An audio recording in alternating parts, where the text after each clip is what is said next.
Do, do, do, do, do. Do, do, do, do, do. Wake up, sleepyheads. I know it's a Sunday and you like to sleep in, but how in the world are you going to watch this live if you're asleep?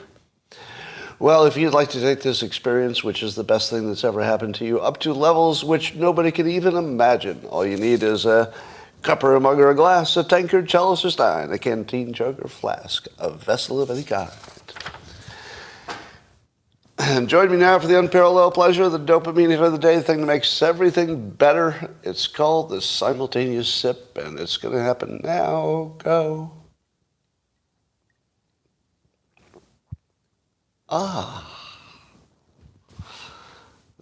We all feel better now. Well, I'd like to introduce the theme for today's show. The theme is you have to learn the TooOnTheNose filter for identifying fake news. Now, I talk about this all the time, but I'm going to put the current stories into that filter and see what it tells us. Now, the TooOnTheNose filter works like this. You hear a story in the news, and you say to yourself, my God, my hair is on fire because that thing in the news.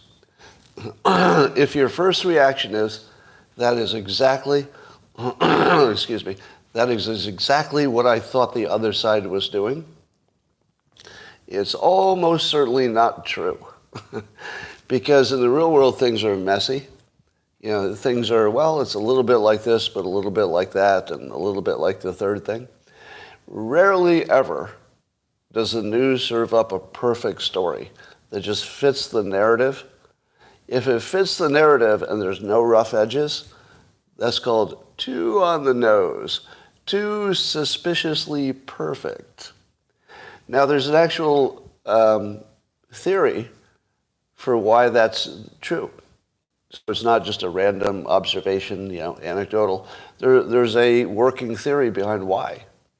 And the why is that the thing that makes something news, in other words, the only reason you heard about it is that it caught your hair on fire. And when people saw this story, real or not real, they said, my hair's on fire, I can't believe it. Those stories are almost never real. Almost never. Let me give you an example. What was it, the Russians having a bounty on American soldiers in Afghanistan? A little too perfect? And that Trump didn't do anything to push back against that because he was a Russian colluder? Little too neat, right? Nice, neat little package. Don't know who the source is. Right? So you should have been able to identify that as fake from the first moment. It had all of the tells for a fake story. Now that we've got a little distance, a little bit of distance from Russia collusion, what do you think about people who believed from the start, they believed that Donald Trump was literally colluding with Putin? Just think about that from the distance that we have from the story now. Just imagine that 40% or half of the country or something like that believed it from the start. From the start. And believed it all the way through until it was debunked. There's no way that was true. You didn't even have to do any research. That one was too on the nose. That had made up fake news all over it from the first minute. All right, here's another one. The President of the United States stood in front of the public and with advanced planning and full knowledge of what he was doing, called neo-Nazis fine people. If you ever believe that actually happened in the real world, you don't know the two on the nose rule, because they were trying to paint Trump as a racist, and then, whoa, look, he did, according to them, he did exactly the thing that a racist would do, except it didn't actually happen in the real world. How about the part where Trump doesn't understand science or medicine? Oh, and then he recommends injecting bleach or some kind of disinfectant into your body. From the first moment, you should have known that didn't happen. And it didn't. Now you say to me, but Scott, I saw the video myself. I saw him say it. No, you didn't. You really did not, because it doesn't exist. There's a fake edit that makes it look like it exists, but it lops off the clarifiers in the front and the back. So both of those stories are RUPARs. Things that look true if you see the Covington Kids edit, but are obviously not true if you see the full story. All right, how about the Kraken? How about that story about the Venezuelan general? And do you remember I called that bullshit from the first moment? But keep in mind, I wanted it to be true in a sense. I kind of wanted it to be true. Now, if you can call bullshit on something while wanting it to be true, then you're using the two on the news rule correctly, right? The two on the nose rule is not just for things you don't want to be true. It also applies to your side, right? The stuff that you think is true. So here's one. Target stores is targeting kids with satanic imagery. True or false? Well, apparently there's some element of truth to it. There's a company that makes that kind of stuff, and there's some clothing in the store. But today I saw a compilation video of allegedly the clothing that they're selling to children. Now, I don't know the fact check, but when I saw the examples, that they seemed obviously not real to me. To me, they looked obviously too on the nose. It's an actual satanic image in the child's clothing in the store. No. I do not doubt that satanic imagery has worked its way into the mainstream, because that wouldn't even be unusual, would it? I mean, yeah, there was a long period when Nazi imagery was on stuff, and I mean, Che Guevara is on clothing. So it's not unusual that clothing styles would promote some horrible element of society. So that's not the two on the nose. You have to see the pictures themselves. So just to be clear, I'm not saying that there's no satanic imagery in Target. I'm not saying that. I'm saying that the compilation video that went around couldn't possibly be true. It's just way too on the nose. All right? But if I'm wrong about that, you will let me know. All right, I see in the comments you keep telling me there's a simulation coincidence. That is a funny one. Now remember, I'm pro-LGBTQ. I know my audience may disagree with me on some of those issues, but this is just a weird coincidence that it's Pride Month coming up in June, Pride Month, and somebody pointed out on a meme that if you connect pride and month, together as one word, the middle of it would spell demon, because pride ends with D-E and month ends with M-O-N, or month starts with M-O-N. Now, that's just a coincidence, right? It's not telling you anything, but that's kind of weird. That's a little too on the nose, too. Yeah, that's a little Bible codey. If you think that means something, like it's really a hidden message that something demonic is happening, that would be a little too on the nose. That would be too on the nose, yeah. I think it's a coincidence. Pretty sure it's a coincidence.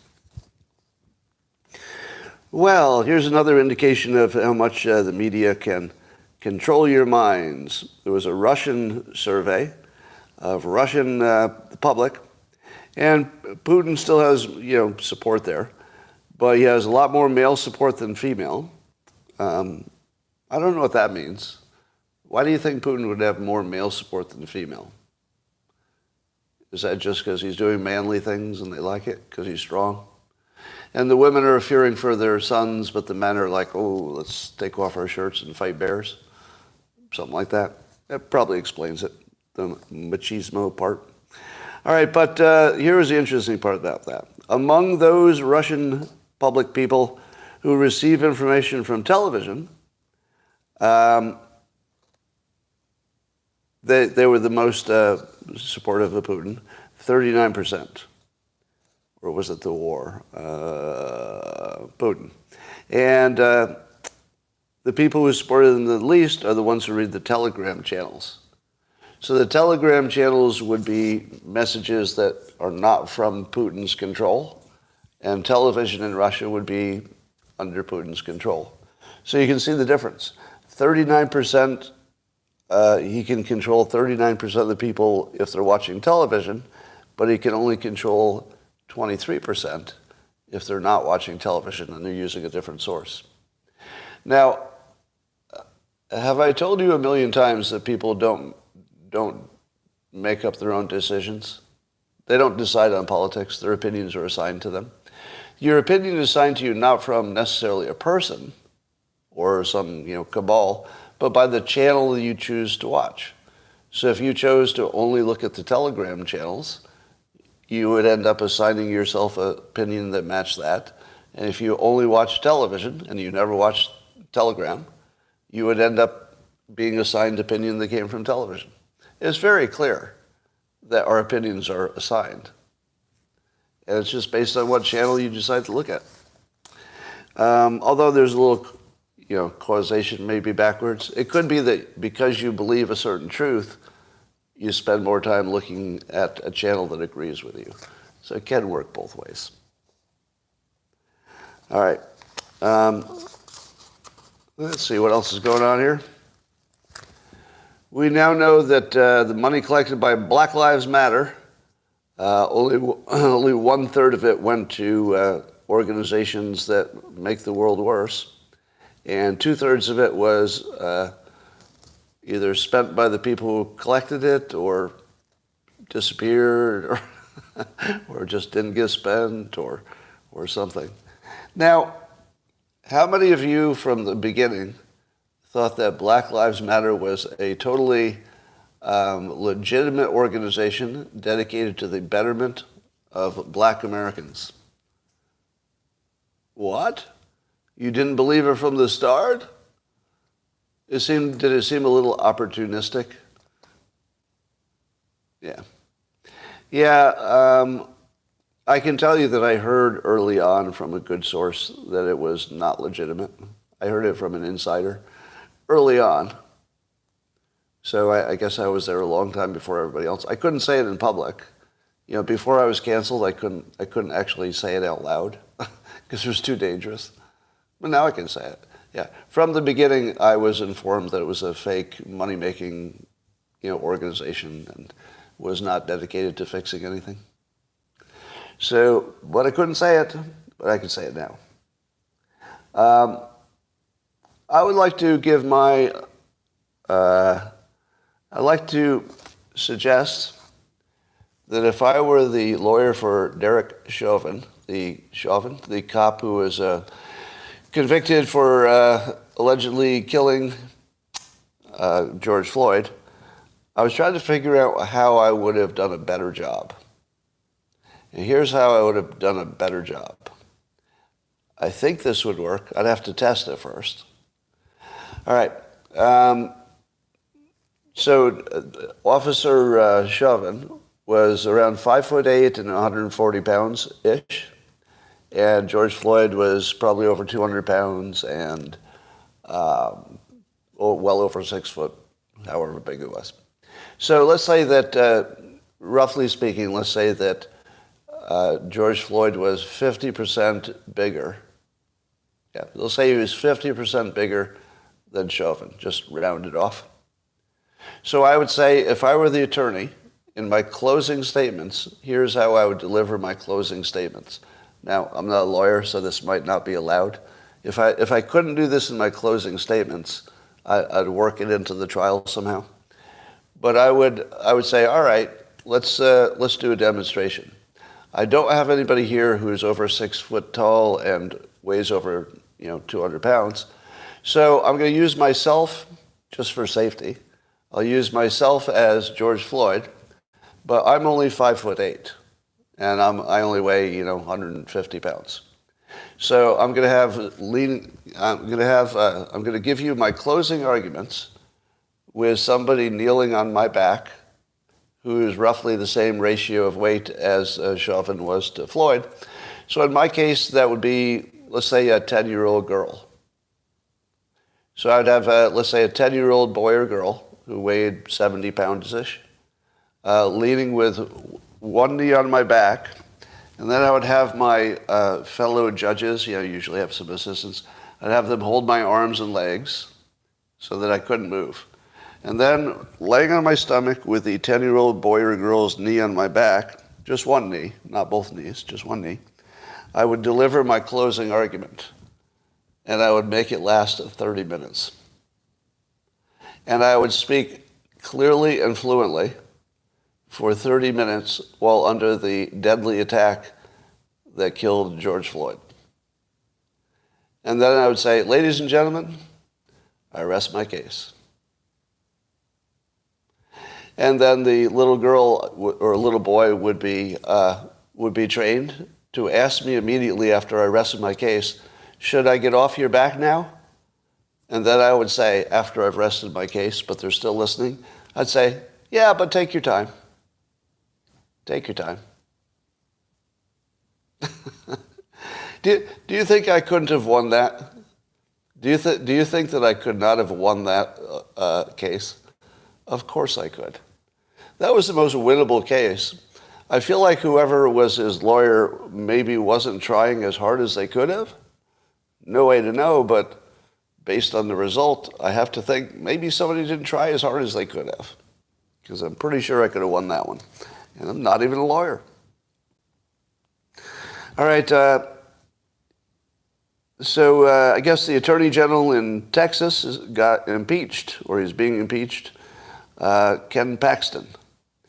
And here's the interesting thing. The Republicans, he's a Republican, and he was a well-known Republican.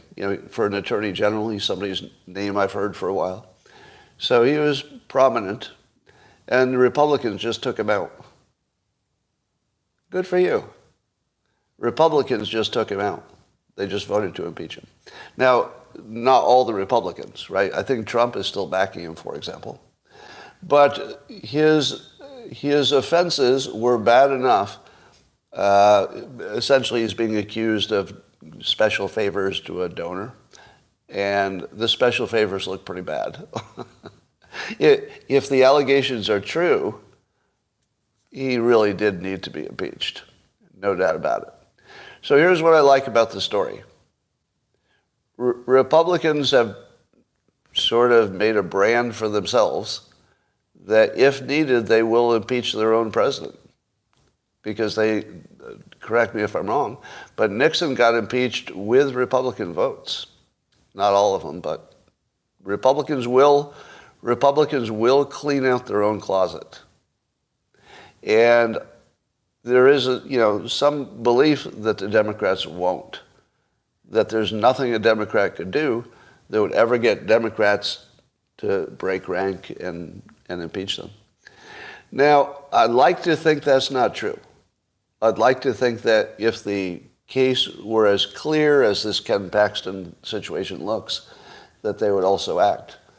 But it does kind of look like the Joe Biden-Hunter Biden situation is just as clear as the Ken Paxton situation. And if you are a Republican, this is a good day for you. It feels like a bad day, doesn't it? Because a prominent Republican is being impeached. That's bad. But honestly, I've never respected Republicans more than today. That's actually true. That's like a literal statement. Sounds like hyperbole. But no, that's actually literally true. The fact that the Republicans took him out, that gives me respect. I respect that. Because that's why you hired him, right? So, yes, you can be unhappy that the Republicans essentially hired a guy by voting for him that turns out to be a problem. That's not good. But I've told you before that you should judge people by how they correct their mistakes, not by whether they make them. If you judge people by making mistakes, then we all suck, because everybody makes mistakes. But we don't all handle our mistakes the same way. That's where you really find out who you are. And the Republicans have handled their mistake, it looks like. So good for them. If things go the way it looks like it'll go. I'd also hasten to say that Paxton is innocent until proven guilty. He's innocent until proven guilty. But there are some pretty bad allegations. Well, here is a big surprise. I don't know who saw this coming. But can you believe that at the last minute, the Congress made a debt ceiling deal? I mean, who saw that coming? Everybody who's ever paid attention saw that coming, right? Yeah. So, I've been explaining to you, or really explaining myself for a few weeks, why am I not talking about the debt ceiling negotiation? It's the end of the world. And I kept saying, there's nothing to talk about until the last 10 minutes. The entire story is the last 10 minutes. There's no story until the last 10 minutes. So everybody was saying, talk about the story, and I kept saying, there is no story. There's nothing to talk about until the last 10 minutes. Because the last 10 minutes, not literally 10 minutes, but the last 10 minutes or so is when both sides look at their most recent polling and they know who's in the weaker position. And then the weaker position has to give something up, and then you get a deal. Because the last thing anybody wants is to not have a deal. So just as it should have gone, it's the last minute. We don't know all the details. There's something in there about student loans, but I don't think we know the details of that. So we'll wait to judge whether it's a good or bad deal. Well, no, I take it back. We don't have to wait to know if it's a good or bad deal. Am I right? It's a bad deal. The reason that you can reach a deal at all is because both sides accepted less than they wanted. Right? So somebody says no deal. They haven't turned it down since I started talking, have they? I think it's looking like a deal, but I wouldn't be surprised if there's a last 1 minute twist. Right? So the last 10 minutes is when you get the verbal agreement. But then the last 1 minute, somebody like Matt Gaetz might emerge and say, now you only got 1 minute. And it looks like the polling would be bad for Democrats. 1 minute to go. Well, I'd sure like to give me this thing. No, we don't want to give you this thing. We already negotiated. The negotiation's over. Oh, is it? Is it? Well, let's wait for a minute and see how you feel. No, damn it. All right, you can have it. So it might be that there's still that last minute, 1 minute flurry, but it's still going to get done. It still will get done. All right. Are you following this drama with the Babylon Bee? Of all things to have a drama. So the founder, I guess would be the CEO, Seth Dillon.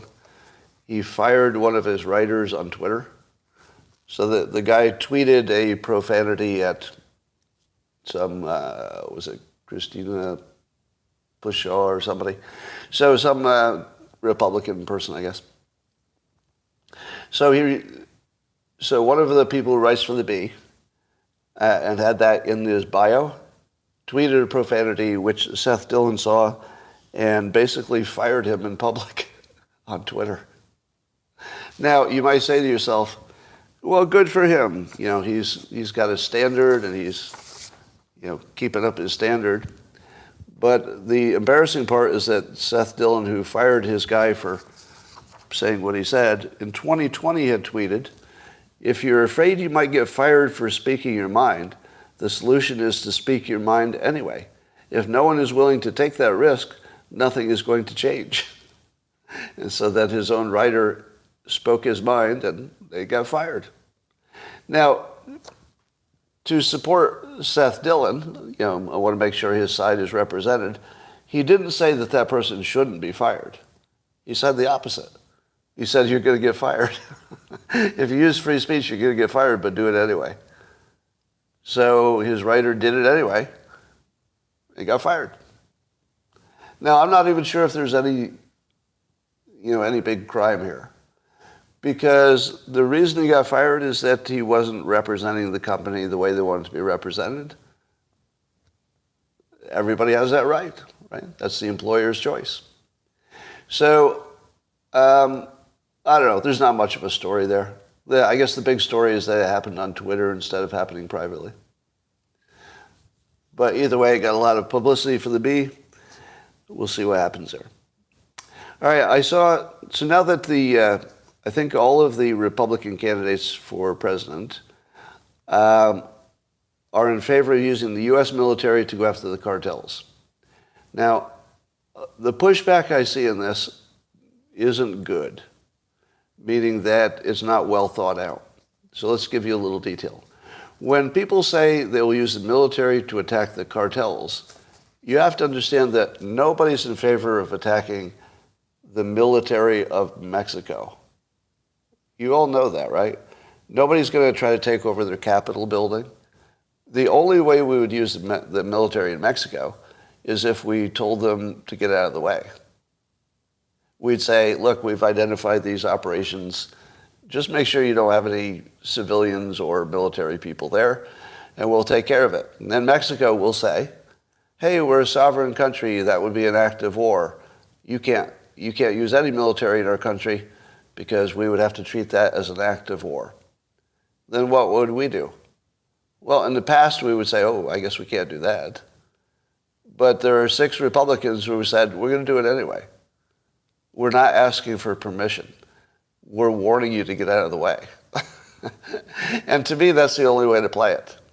Because you'd want the Mexican government to have the cover that they didn't have a choice. Right? Because I think the Mexican public would understand. I think they would totally understand. Oh, our government was not given the option, and we understand why it happened. I feel like we wouldn't even have much of a public problem in Mexico. Now, would innocent people get killed? Probably. But we could give warning on any locations and people. I mean, we could give them plenty of warnings. Here's our target list. If you're anywhere within 100 yards of these people, there's going to be some blowing up happening, right? I wouldn't be within 100 yards of any of the people on this list, and I wouldn't be within 1 mile of any of these facilities. And just give them the hit list.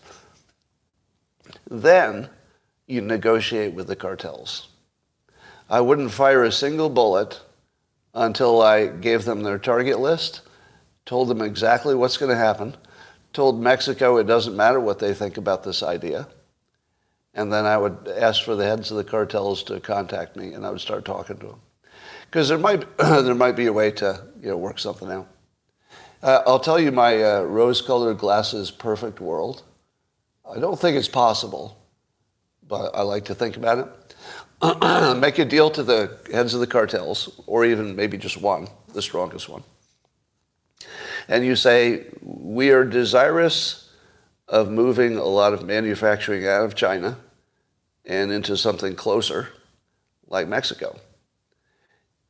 If you give up the drug trade and help us close it down, we'll give you equity in some of the buildup, but you have to be a contributing partner.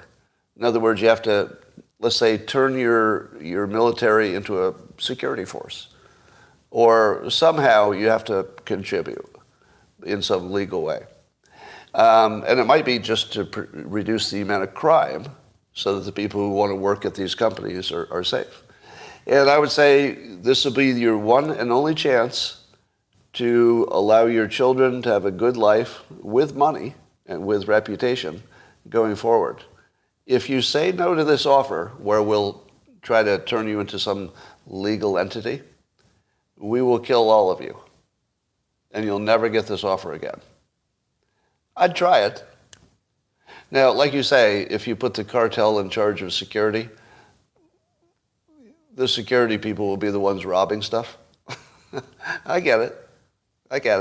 I just think there might be some way to give them some sense of ownership without giving them control of doing anything illegal. Maybe.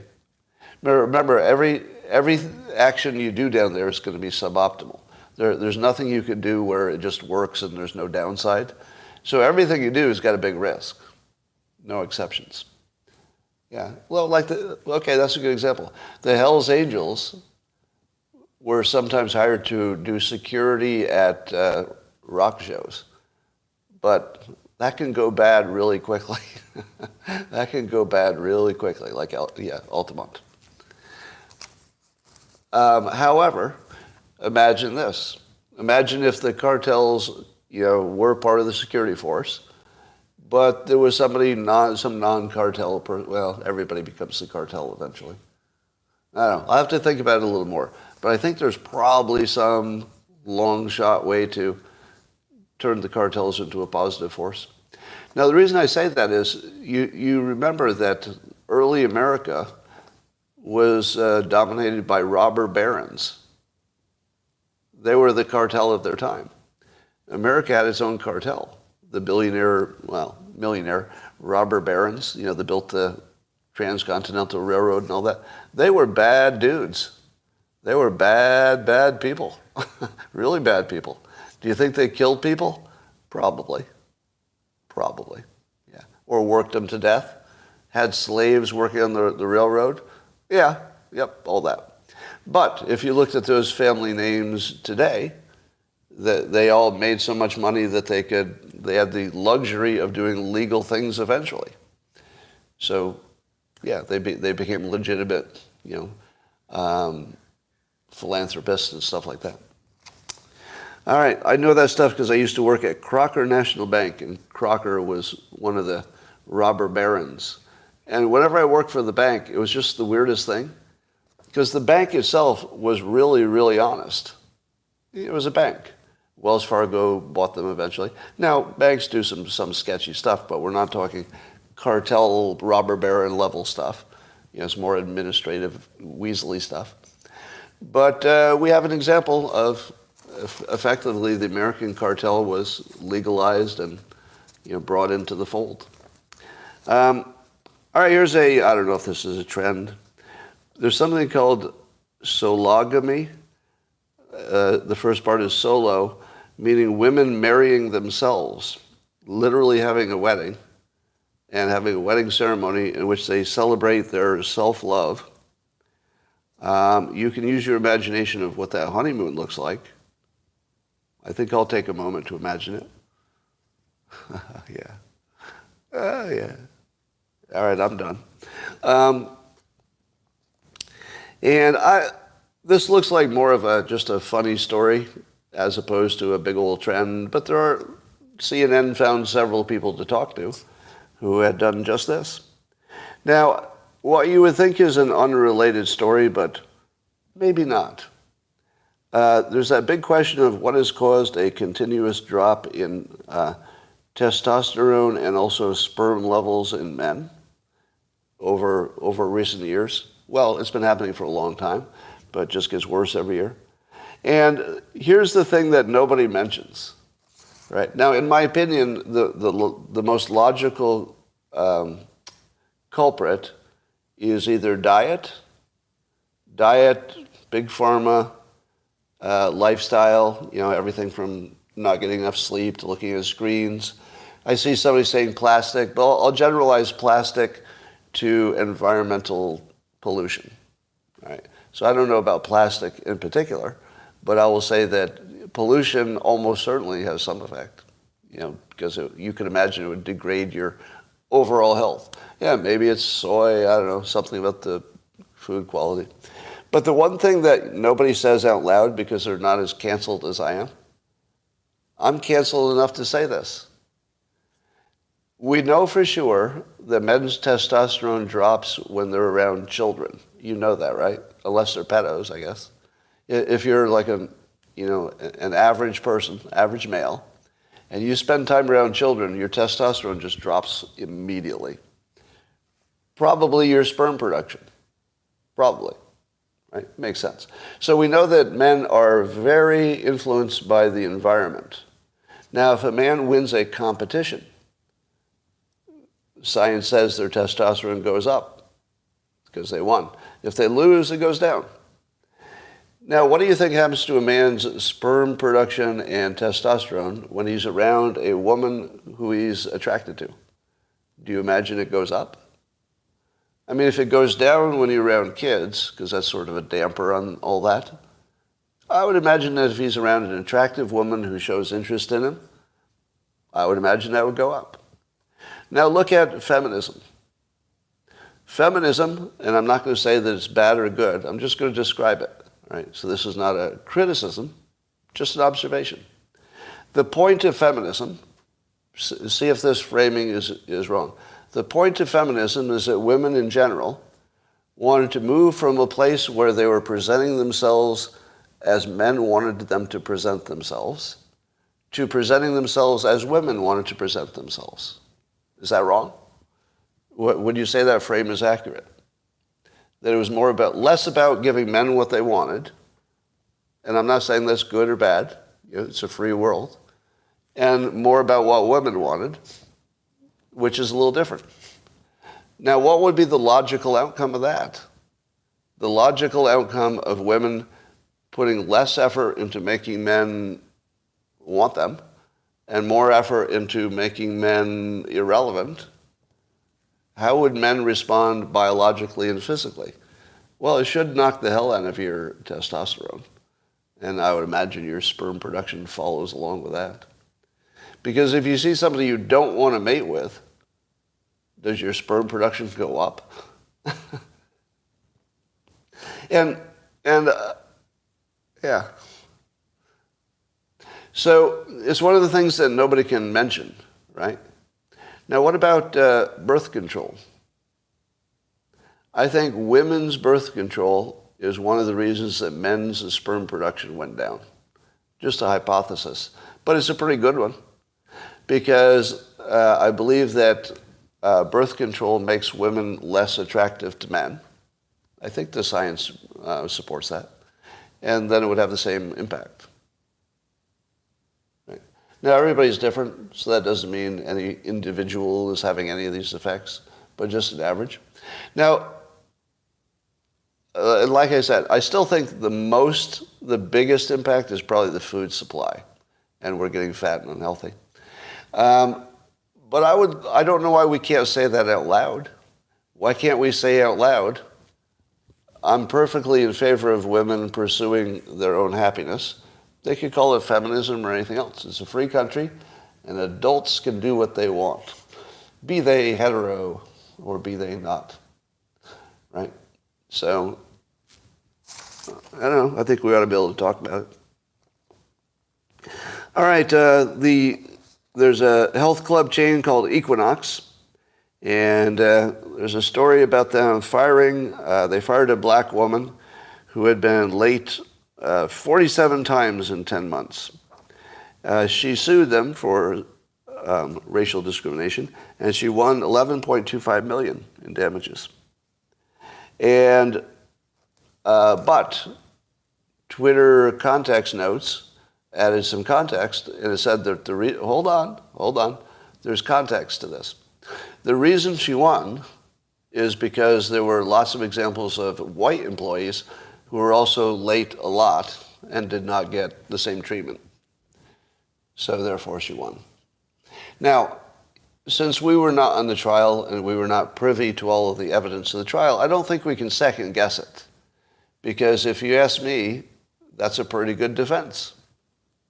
If it turned out that there were comparable late white employees and no repercussions, it's a pretty good case. However, I would like to point out the following. Let's say Equinox hired 10 employees, and all 10 of them were late all the time. 9 of them were white, just for a mental experiment here. 1 of them is black. Which one gives them the most risk? 10 people, they're all late the same amount. 9 of them are white, 1 of them is black. Well, if you chose to fire first any one of the white people, do you think you would be fired for racial discrimination? If the first one you fired was white? No, nobody would even think of it.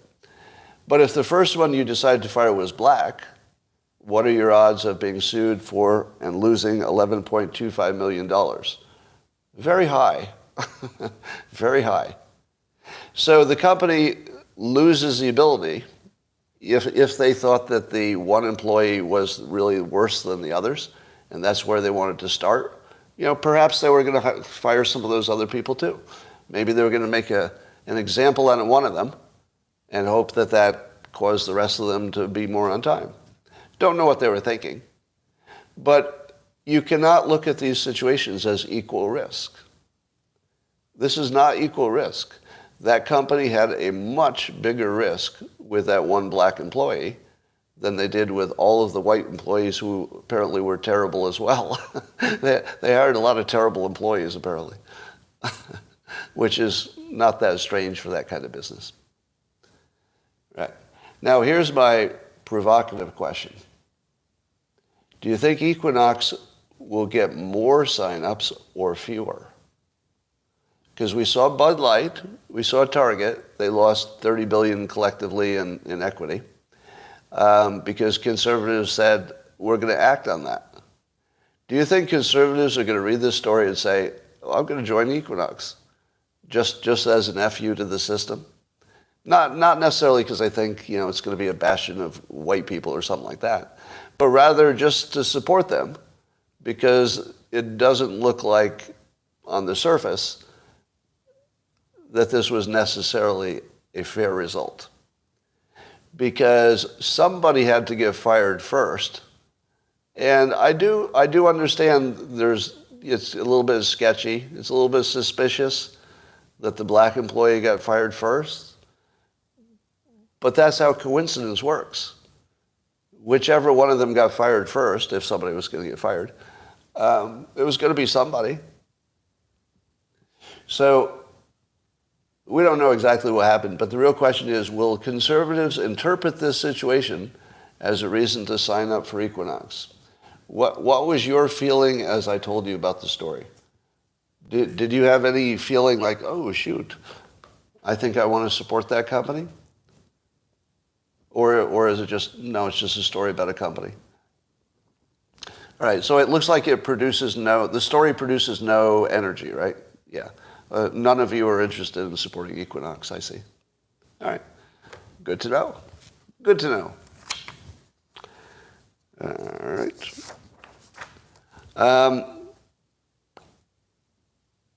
And that, ladies and gentlemen, is my prepared comments on this Sunday that's going to be a kind of a sleepy Sunday.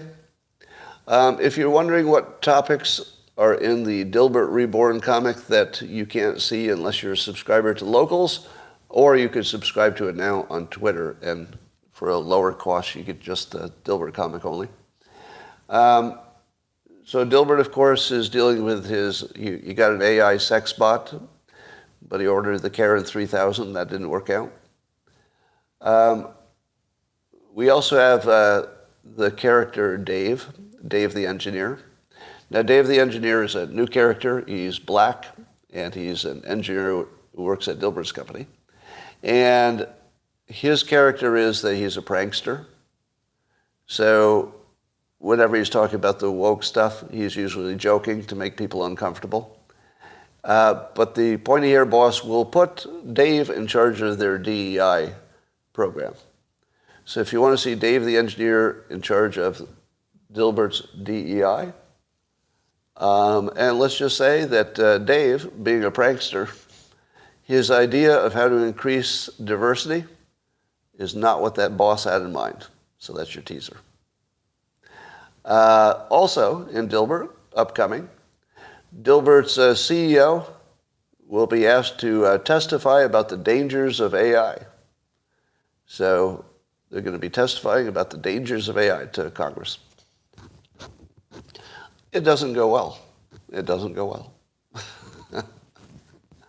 So, Euro Digital Services Act, threatening Twitter. I need to know more about that.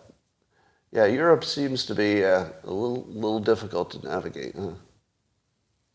Boy, I didn't realize that Twitter would become such a target. for trying to be balanced, but it doesn't look balanced if you're left-wing. Talk more about AI? I think you don't really want that, do you? What's up with the price of gas? Is the price of gas up or down? It looks like you've been slowly reducing. Oh, it's up? Did it go up today? All right. NVIDIA stock. Oh, boy, do I wish I had some NVIDIA stock. So NVIDIA stock, because I guess they have a chip that works well with AI, that stock is through the roof. It's like one of the most valuable companies in the country now. It's gigantic now.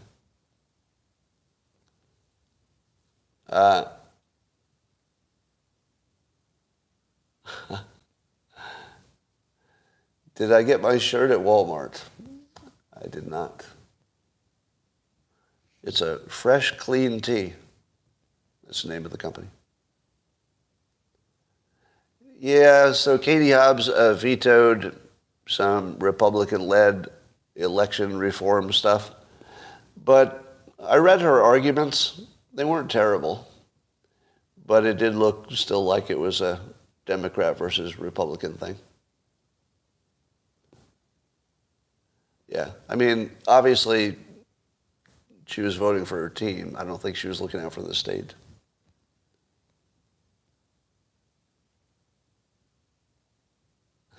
Do you wash your T-shirts before you wear them the first time? Let me put that question to you. Do you wash your clothes before you wear them the first time? Let's say it was in a package, so nobody tried it on in the store. It's in a package. Well, you're quite mixed on this. Lots of no's and yeses. My guess is that it's probably cleaner coming out of the package than it is coming out of your washing machine. Your wife does overhear objections. Yeah. My answer to the question is it depends. So I would wash it first if it were wrinkly. And I would wash it first if I bought it a little large because I expected it to shrink. But if it were exactly the right size and had no wrinkles, let's say a T-shirt that you're taking out of a package for the first time, I would wear it without washing it. Special case. I wouldn't wear a pair of pants because that I bought at a store because you wonder how many people have had those pants on. Wash it all. All right, here's another one. How many of you would wash, let's say, spinach or lettuce that came in a package that said it was pre-washed? How many of you wash pre-washed salad? A lot of people wash pre-washed salad, but a lot of people don't. All right. I used to. Or even, what if it doesn't say it's pre-washed, but it's obvious that it was? Suppose it's not labeled pre-washed, but you can just look at it and it's obvious that it was. Do you wash it then? Well, keep in mind, when you wash it, you're probably just doing it with cold water, right? It's not like you're washing it with soap. I'm not sure how much that cold water makes a difference. You put vinegar in it to crisp it? I've never heard of that. Is that a thing? You put vinegar in your cold water to crisp up your salad? I'll be damned. White vinegar, huh? Well, I learned something there. Look at me learning stuff. All right, I've probably told you this before, but I dated a chef. So it was a woman who knew what she was talking about, food-wise. And actually, I've dated two chefs. That's weird. Yeah, I've dated two professional chefs. Never realized that before until just now. But neither of them washed anything that came in a package. If it came in a package, it was clean. That was their standard.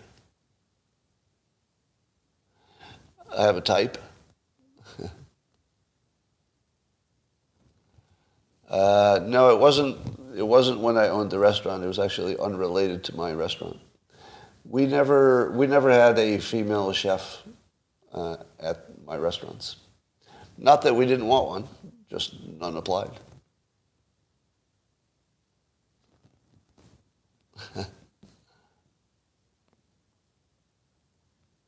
Washing adds to labor costs. That is correct.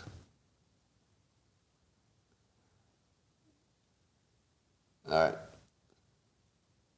right. Was salad after eating with hydroxychloroquine? Yeah, I had 2 restaurants for a while. Do you wash chicken with soap? I stopped eating chicken, so I solved that problem.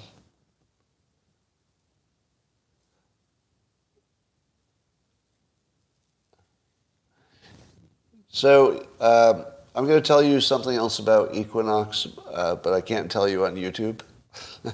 So after I turn off YouTube, I'll tell the locals people a little behind the curtains information